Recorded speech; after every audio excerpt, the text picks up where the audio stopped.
പാലക്കാട് തൃത്താലയിൽ കോൺഗ്രസ് നേതാക്കളുടെ പോരിന് സമവായം. മുതിർന്ന നേതാവും KPCC നിർവാഹക സമിതി അംഗം CV ബാലചന്ദ്രനും മുൻ MLAയും KPCC മുൻ വൈസ് പ്രസിഡന്റുമായ VT ബൽറാമും തമ്മിലുള്ള പരസ്യപ്പോരിലാണ് മഞ്ഞുരുക്കം ഉണ്ടായത്.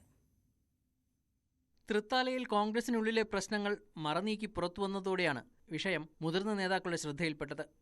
കഴിഞ്ഞ ദിവസം KPCC അധ്യക്ഷൻ സണ്ണി ജോസഫിന്റെ നേതൃത്വത്തിൽ ഇരുവരെയും വിളിച്ച് ചർച്ച നടത്തിയാണ് പരസ്യപ്പോരിന് അവസാനം കുറിച്ചത്.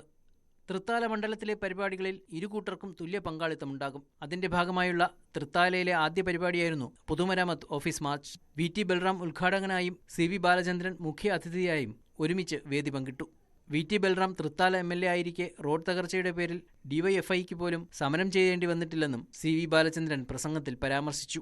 10 വർഷക്കാലം VT ബൽറാം MLA വിപ്ലവകാരികളായ DYFIക്ക് സമരം ചെയ്യേണ്ടി വന്നിട്ടുണ്ടോ? റോഡിന്റെ പേരിൽ ഉമ്മൻചാണ്ടി കേരളത്തിലെ മുഖ്യമന്ത്രിയായിരുന്നു.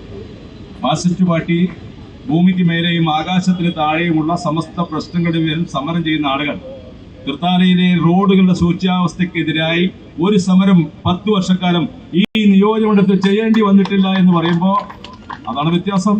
VT ബൽറാമിനെതിരെ വിമർശനവുമായി CV ബാലചന്ദ്രനാണ് ആദ്യം രംഗത്ത് വന്നത്. ഒരു കുടുംബസംഗമത്തിൽ ബൽറാമിനെ നൂലിൽ കെട്ടിയിറക്കിയ നേതാവെന്ന് CV ബാലചന്ദ്രൻ വിശേഷിപ്പിച്ചിരുന്നു.